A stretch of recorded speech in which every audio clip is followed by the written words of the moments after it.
Mon ami, écoute ton Dieu. Mon ami, écoute ton Créateur. Il y a de l'espoir pour toi en ce monde.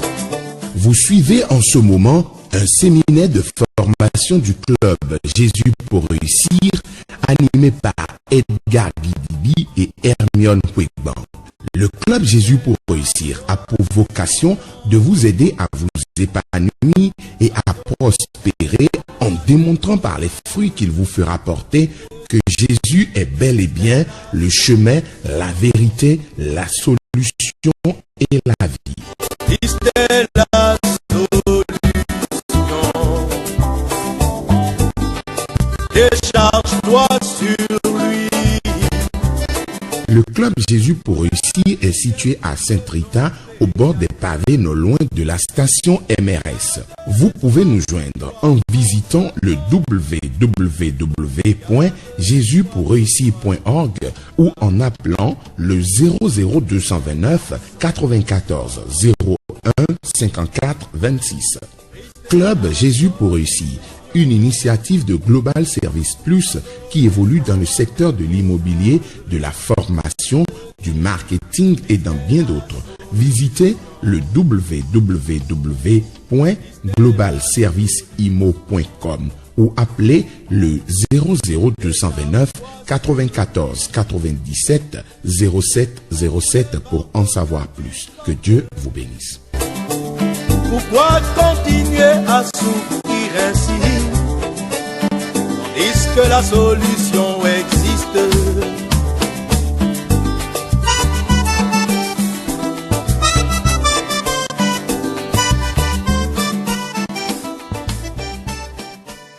Excellent Père de gloire, Saint-Esprit de Dieu, merveilleux Seigneur Jésus, nous venons encore une fois encore à tes pieds. Je te dis merci. Notre gratitude pour toi est sans limite, elle sera toujours sans limite, parce que tu fais de grandes choses dans nos vies et que dans tous les cas, Seigneur, tout concourt à notre bien. Merci Seigneur, parce qu'ici encore ce soir, nous t'invitons. Qu'il te plaise d'être ici, Seigneur.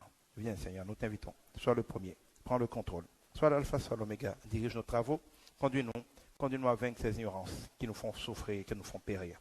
Merci Seigneur, parce que ce soir encore, tu parles à quelqu'un, tu parles à chacun de nous, tu touches nos cœurs, tu mets dans nos cœurs des terreaux pour ta parole. Tu nous donnes de porter des fruits, tu nous donnes d'avoir des vies qui témoignent de ta puissance, de ta gloire. Merci Seigneur, parce que tu nous utilises une fois encore pour nous rapprocher de toi. Donne-nous d'avoir ta parole en nous, donne-nous d'être dans ta parole. Donne-nous d'entendre et de comprendre pour mettre en pratique, de mettre en pratique pour que tu nous bénisses. Merci Seigneur, parce que tout ça, tu l'as déjà fait. Sois béni, reçois la gloire, reçois la louange, reçois l'adoration. Au nom de Christ Jésus, nous avons prié. Amen. Alors nous allons continuer donc notre séminaire que nous avons commencé hier. Je commencerai d'abord par donner un feedback sur la présentation qui vient d'avoir. C'est une présentation de quel livre? La 4e dimension. Ok, parfait. Alors, quelques observations déjà, parce que cet exercice est fait aussi pour vous entraîner au leadership, pour vous entraîner à présenter. Si moi, aujourd'hui, j'ai une grande aisance à parler en public, c'est parce qu'à l'école, je ne manquais aucune occasion de parler. Il y a des choses qu'on acquiert en s'entraînant. Donc, vous devez vivre ces occasions comme une occasion de partager, d'accord, avec indulgence les uns envers les autres, mais c'est aussi une école de performance. C'est une occasion, c'est une école pour ceux qui font la présentation, et donc vous devez pouvoir les y aider en prière, parce que je rêve que sortent de ce club une série de gens capables d'impacter. On ne doit pas être dans un club où il y a une personne, il y a 2 personnes capables d'impacter. Chacun de nous doit être capable, quand l'occasion se présente, de parler, d'enseigner, d'édifier, d'encourager, de témoigner de la puissance de Christ. Et donc, faites de ces moments-là des moments d'apprentissage. Et par rapport à ça, chaque fois que je les suis, je vous donnerai un feedback. Le premier feedback que je peux donner, c'est celui de l'enthousiasme. Quand je l'écoute, il dit des choses très intéressantes, mais de manière trop terne. On dirait que ça le pèse. Un mot, et puis 2 mots, et puis on dort. Quand vous parlez en dormant comme ça, ça donne envie aux gens de dormir. Il faut être un peu vif.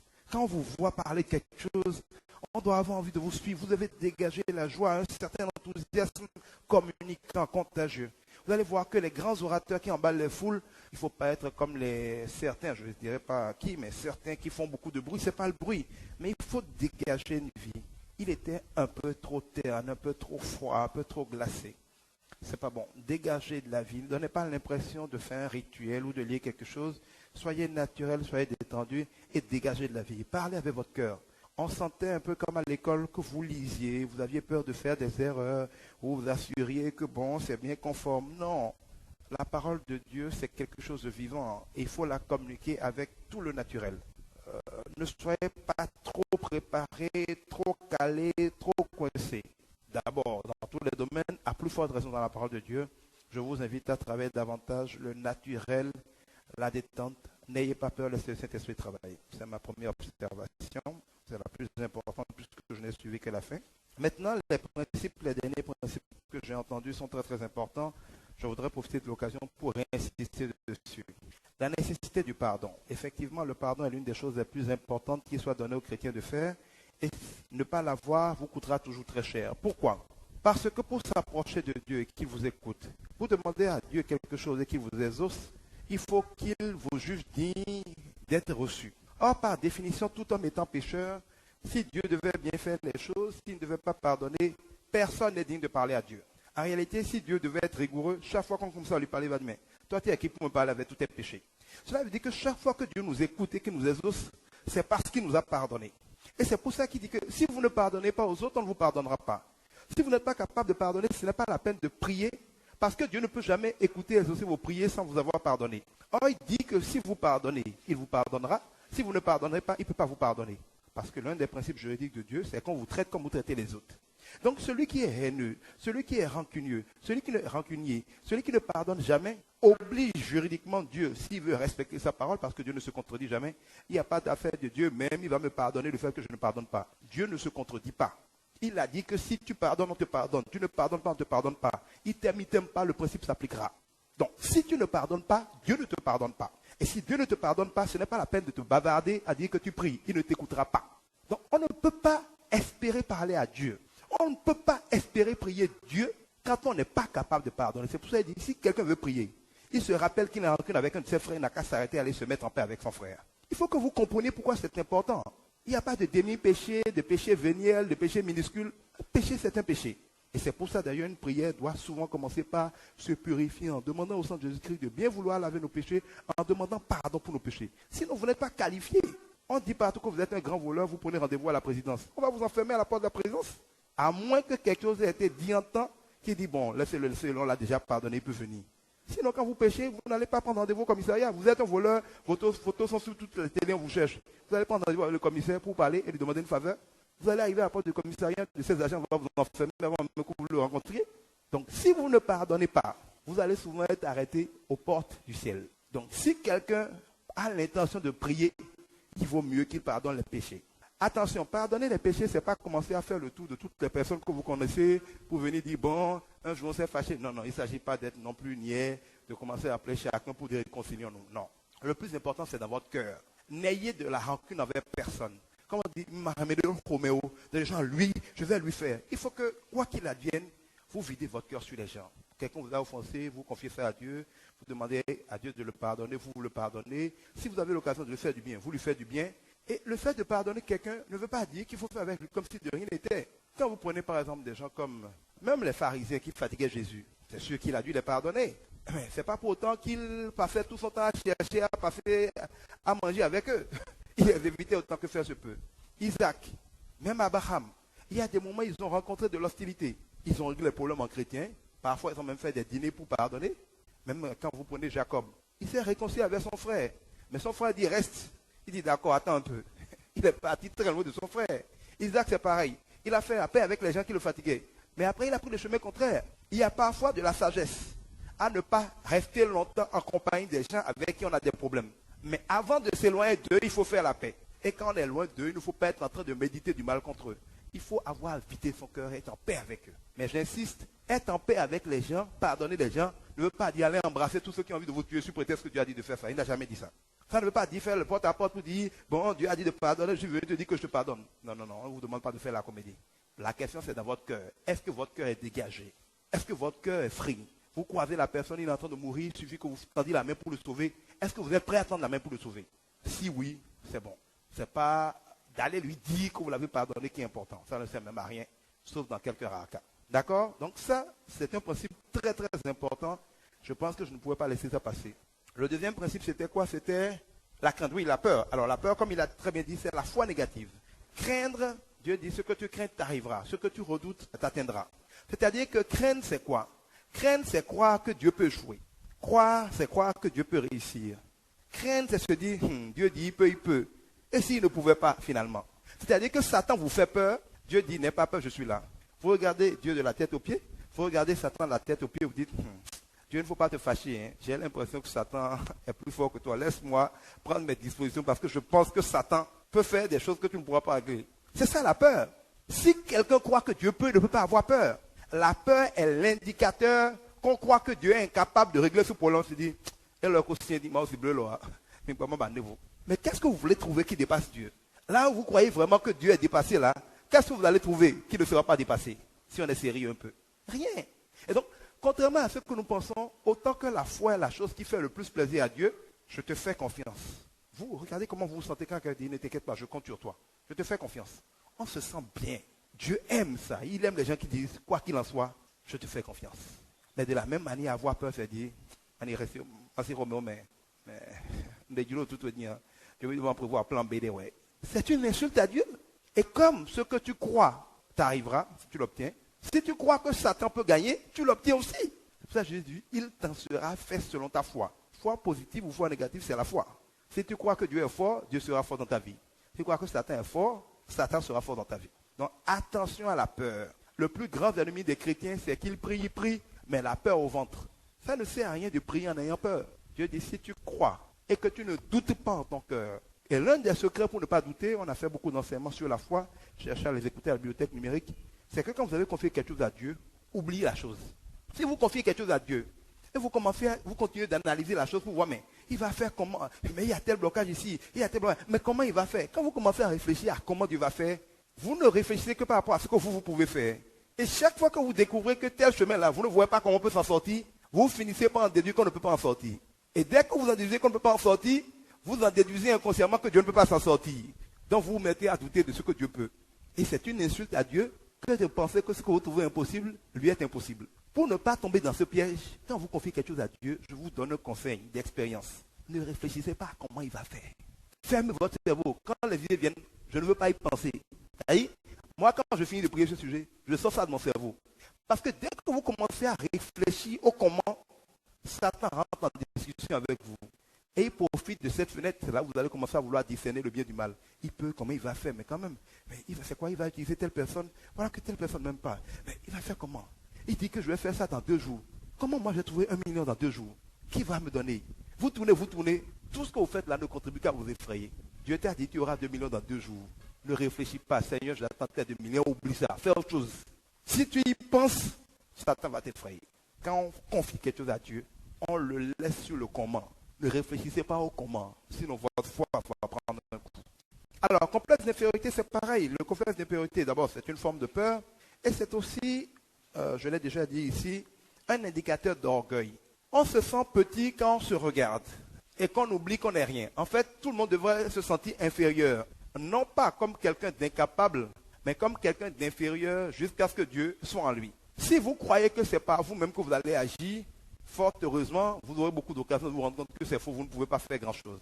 Et vous serez complexé. Mais si vous savez que personne, ni les grands ni les petits, ne peut rien faire par lui-même, et que celui qui donne la force est Dieu, vous ne pouvez pas vous sentir petit parce que le Dieu qui est en vous ne peut être plus petit que personne. Je puis tout par celui qui me fortifie. Donc, si vous avez l'orgueil défini comme le fait de croire que vous pouvez quelque chose hors de Dieu, vous allez souvent vous sentir petit, vous sentir effrayé, vous sentir inquiet, parce que vous regardant les problèmes, vous vous voyez comme ça et vous voyez la grosse montagne. On ne peut qu'avoir peur. Mais si quand vous vous voyez, vous savez que vous n'êtes rien, que vous réalisez que vous là, c'est l'Esprit de Dieu ici, et vous voyez la montagne, vous savez que l'Esprit de Dieu est plus grand que la montagne, vous n'avez pas peur. Donc, on a peur, on se sent petit quand on a d'abord cru qu'on était quelque chose et que la réalité nous rappelle qu'on n'est rien. Donc, paradoxalement, le complexe d'infériorité est un symptôme de l'orgueil, pas de l'humilité. Le complexe d'infériorité est un symptôme de l'orgueil, pas de l'humilité. Celui qui sait qu'il n'est rien, sauf par Dieu, ne peut jamais se sentir petit devant une situation. C'est celui qui croit qu'il pourrait quelque chose par lui-même qui découvre souvent que la situation le dépasse.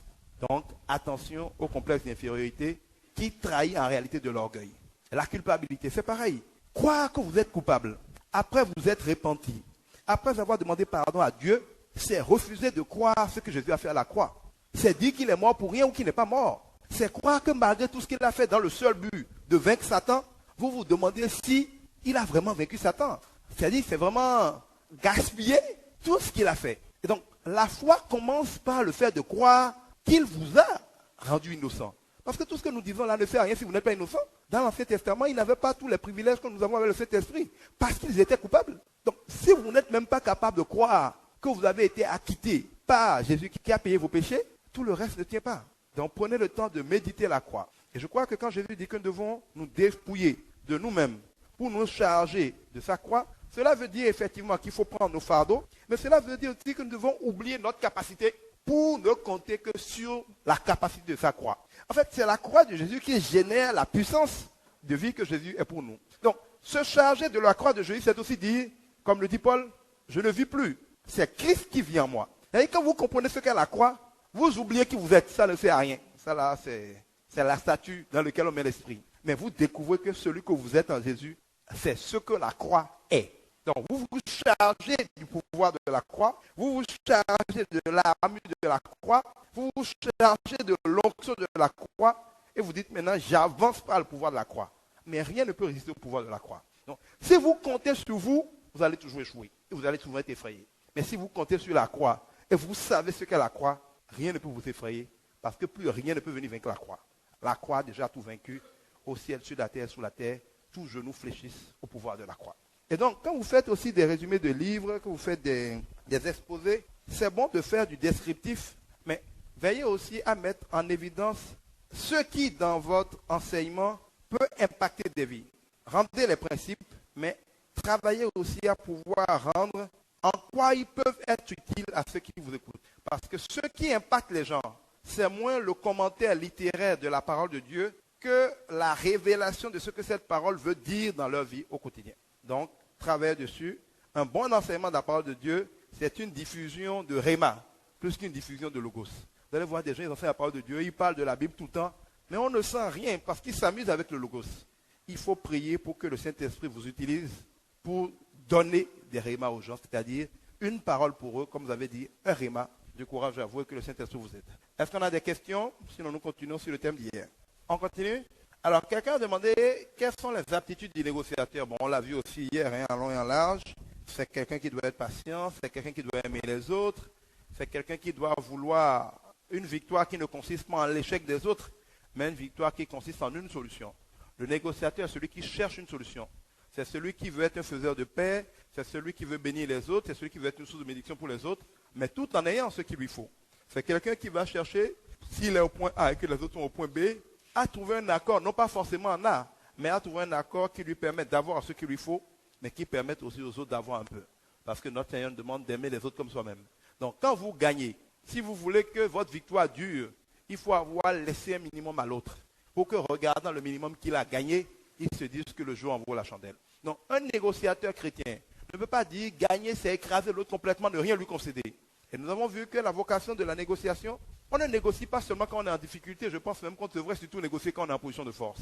Parce que tout ce que vous obtenez sans négociation, vous l'obtenez par la force. D'abord, ça coûte cher d'avoir cette force, ça coûte cher d'entretenir cette force, et vous ne pouvez pas dormir. Parce que vous avez peur que les gens prennent une revanche à tout moment, qu'il y ait un contre-coup, qu'il y ait une revanche. Or, quand vous obtenez quelque part la négociation, vous êtes en paix, vous savez que c'est acquis, les parties sont d'accord. Donc, même si vous êtes en position de force, je vous conseille fortement de négocier afin de verrouiller l'accord. Même si vous avez pris une décision autant que faire se peut, négocier avec les gens, qu'ils se sentent partie prenante de la décision. Cela participe de les apaiser et de ne pas créer des gens rebelles qui sont en permanence en train de vouloir prendre leur revanche sur vous. Et donc, le chrétien qui est amené à négocier doit, oui, obtenir ce qu'il veut, mais il doit le faire dans l'amour, il doit le faire dans la patience, il doit le faire dans le pardon, il doit le faire en témoignant qu'il est vraiment un enfant de Dieu. Ensuite, c'est quelqu'un qui se prépare aussi. Nous avons vu hier qu'il y a une différence entre marchander et négocier. Le marchandage, c'est ce que les femmes font marcher. Quelqu'un dit 10 000, on dit 5 000 pour commencer à négocier. On tire sur les chiffres sans savoir pourquoi on est en train de discuter les chiffres. Ce n'est pas ça la négociation. La négociation, c'est de connaître les enjeux. Qu'est-ce que l'autre vise?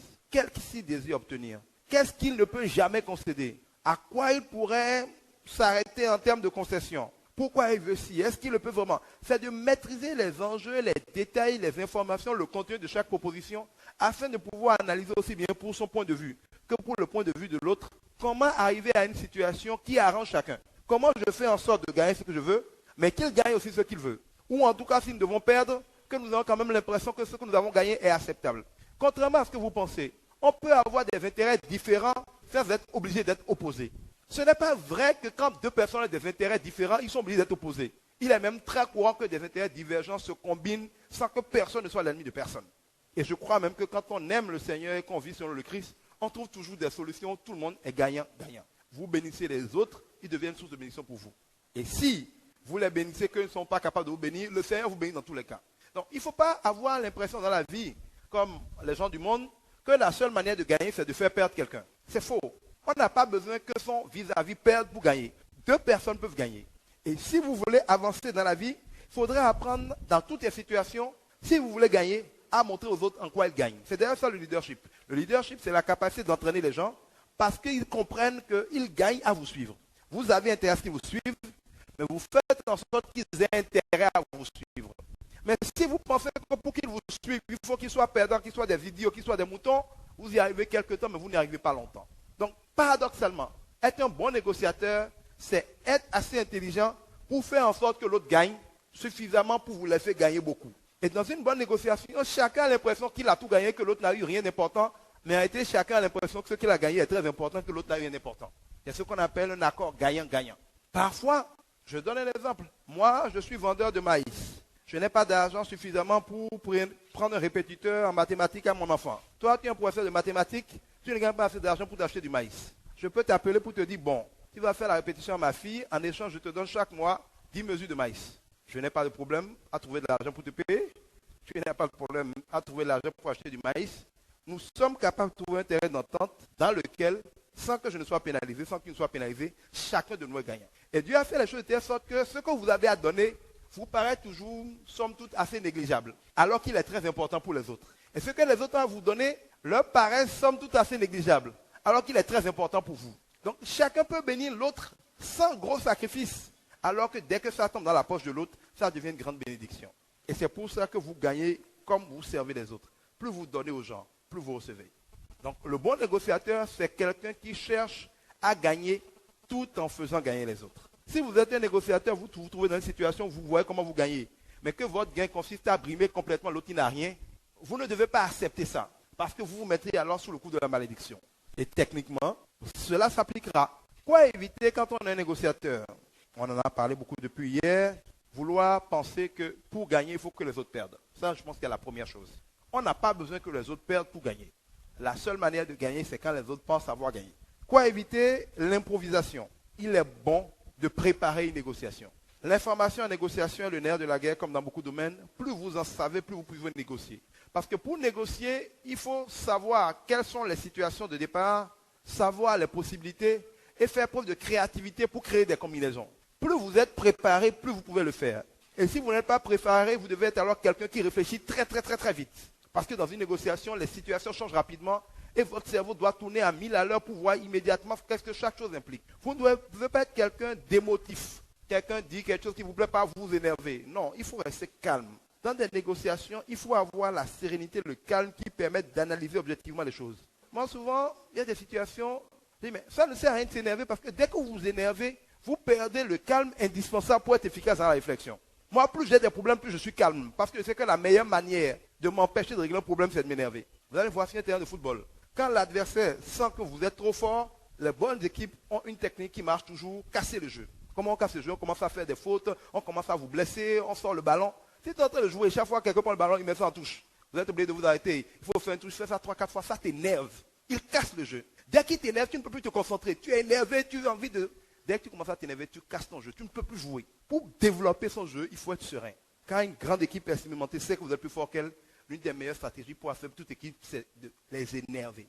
Quand on énerve une équipe, elle ne peut plus jouer. Parce qu'il y a des choses qu'on ne peut développer que dans la sérénité. C'est pour ça que la Bible nous dit, ne vous énervez pas. Soyez là à la colère. Soyez là à parler. Du calme. Que rien ne vous effraie. Que rien ne vous trouble. Tout est éphémère. Fortifiez-vous. Prenez courage. N'ayez peur de rien. Ne vous inquiétez de rien. C'est-à-dire, Dieu nous rassure beaucoup. Il dit, Quelles que soient les circonstances, ne vous effrayez pas. Priez seulement, avec des actions de grâce. Parce que dès que vous vous énervez, techniquement, vous n'êtes plus capable d'être efficace dans la pensée, et spirituellement, le démon s'installe dans votre cœur. Il vous pousse à la haine, à la jalousie, à la frustration, à la colère. Dès que vous êtes fâché, vous créez un environnement spirituel dans lequel Satan est heureux. C'est comme dans la gorge, si vous prenez beaucoup de trucs glacés, les microbes se développent. Mais dès que vous prenez du chaud, les microbes disparaissent parce qu'ils ne sont pas capables de rester dans cet environnement. Quand vous êtes énervé là, c'est un environnement, c'est un terreau spirituel pour Satan. Il s'installe dans votre cœur et commence à vous pousser. On dit l'homme commet beaucoup de péchés quand il est en colère. Et si vous êtes en colère, arrêtez rapidement votre colère parce que la plupart des choses que nous faisons sous la colère sont des péchés. Mais quand vous êtes en joie, quand votre cœur est en joie, Satan est obligé de fuir. Là où on loue Dieu, là où on est joyeux, là où on remercie Dieu. Spirituellement, Satan est étouffé, il ne peut pas rester là. C'est pour ça que Dieu siège dans la louange. C'est quand les gens sont en train d'être contents, de dire merci Seigneur, tu es extraordinaire, quoi qu'il leur arrive. Ils ont un cœur d'action de grâce. À ce moment-là, Dieu vient siéger. Et dans cette ambiance, Satan ne peut pas survivre. C'est pour ça que l'état de votre cœur est très très important. Vous devez donc éviter de vous laisser énerver. Vous devez éviter de paniquer. Éviter d'être pressé. Nous l'avons vu hier. Plus vous êtes pressé, plus vous ferez des concessions mauvaises. Celui qui est trop pressé d'obtenir un accord va concéder trop de choses et au mauvais moment. Il faut être psychologue. Analyser le comportement des gens. Quand vous négociez avec des gens, vous devez être capable de lire en eux leur état d'esprit. Vous devez être capable de découvrir les enjeux cachés. Vous ne devez pas être impressionnable, intimidable. Vous ne devez pas être du genre influençable. Vous devez prier aussi, demander au Saint-Esprit de vous aider, de vous donner des révélations. Parce que c'est ce qu'on oublie, même au niveau technique, il y a des révélations. Des fois, le Saint-Esprit peut vous révéler la stratégie à adopter dans tel cas. Une stratégie qui a l'air souvent, il faut vous dire, mais comment ça peut marcher? Vous l'avez reçu, faites-le comme ça. Vous serez surpris de voir comment ça marche. Donc, il faut rester très, très, très calme. Il faut éviter de ne pas écouter, on l'a déjà dit hier, donc il faut écouter l'autre.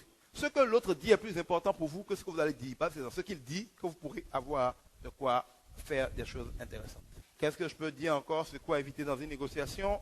Il faut éviter d'avoir trop de scrupules pour poser les problèmes de méthodologie ou de confort. On vous amène quelque part, on dit par exemple que, je ne sais pas, on peut vous mettre dans un environnement où vous sentez que, je ne sais pas, quel exemple je vais donner? Vous avez par exemple du genre à avoir peur des fourmis, comme certaines femmes, ou à avoir peur, je ne sais pas, des araignées. Dès que vous voyez des araignées, vous êtes mal, vous avez quasiment des urticaires. Ou bien vous n'aimez pas avoir trop chaud, ou bien vous n'aimez pas la climatisation, vous avez froid, tout ça. Et que lors d'une négociation, vous mettez dans un environnement où ces conditions sont réunies, vous n'êtes pas en état d'être calme pour réfléchir. Comme on dit, si vous avez trop de scrupules pour dire, excusez-moi, est-ce qu'on peut éteindre la clim ou est-ce que je peux me déplacer, je ne suis pas à l'aise. Votre inconfort physique affaiblit énormément vos capacités, vous rend pressé de vite finir.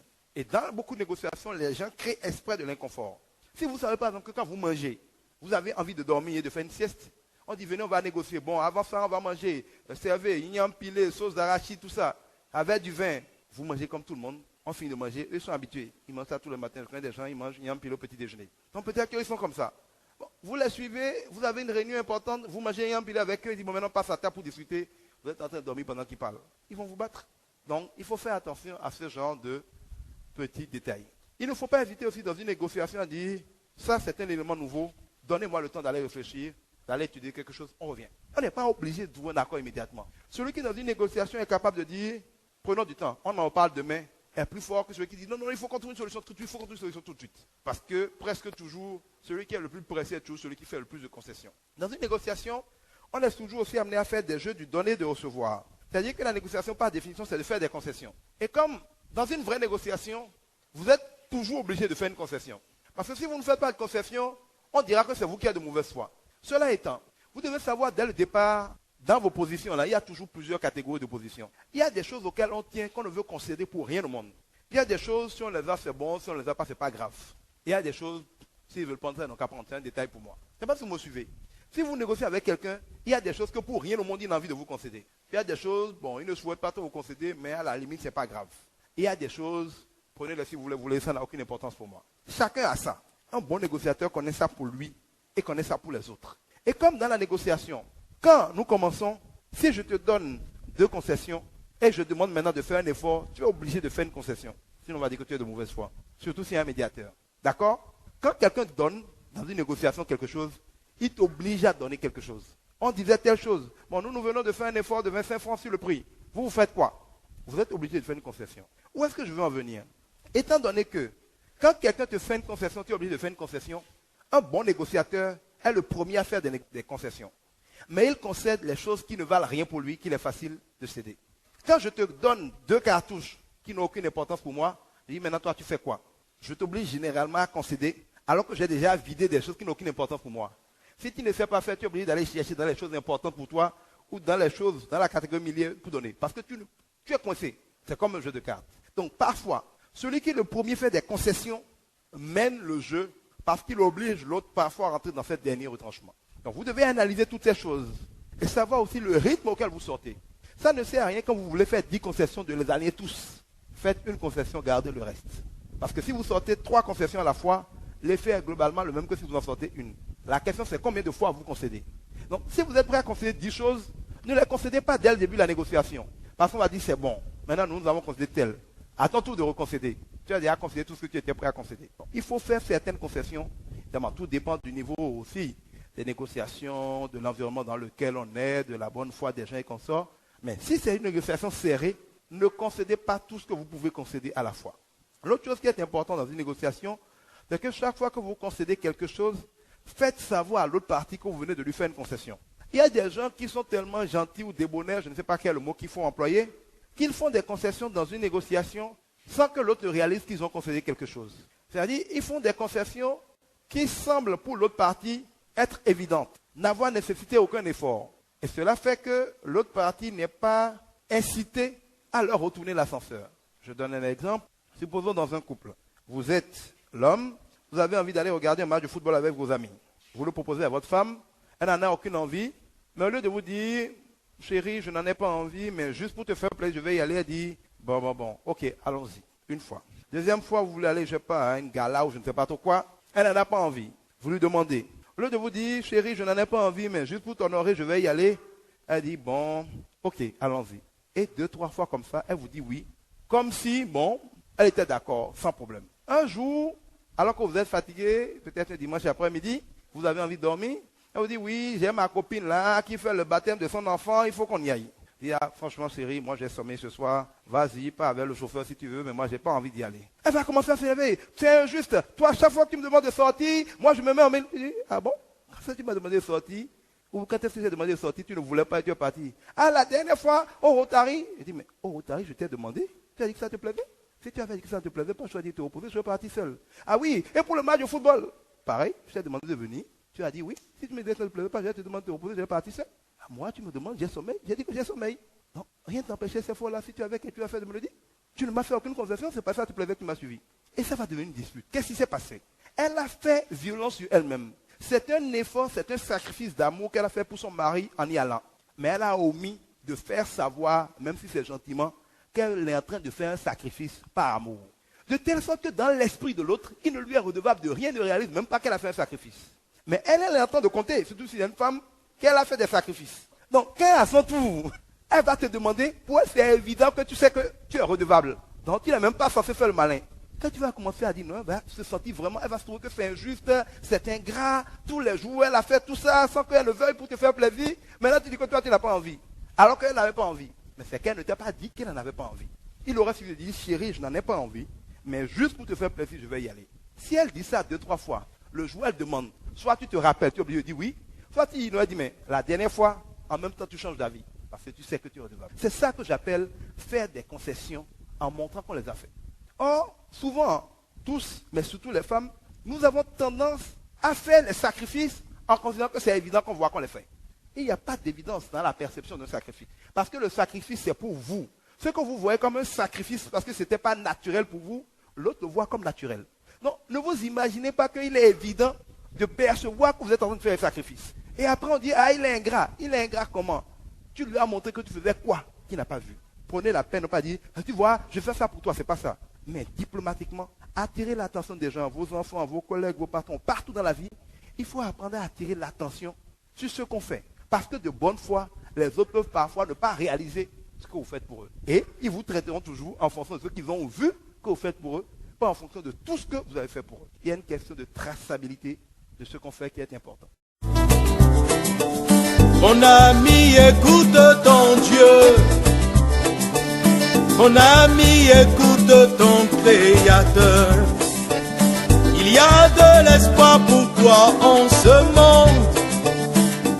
Vous venez de suivre un séminaire de formation du Club Jésus pour réussir, animé par Edgar Guidibi et Hermione Huigban. Le Club Jésus pour réussir a pour vocation de vous aider à vous épanouir et à prospérer en démontrant par les fruits qu'il vous fera porter que Jésus est bel et bien le chemin, la vérité, la solution et la vie. Christ est la solution.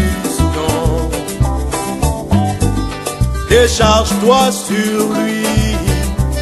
Le Club Jésus pour réussir est situé à Sainte-Rita, au bord des pavés non loin de la station MRS. Vous pouvez nous joindre en visitant le www.jesuspourreussir.org ou en appelant le 00229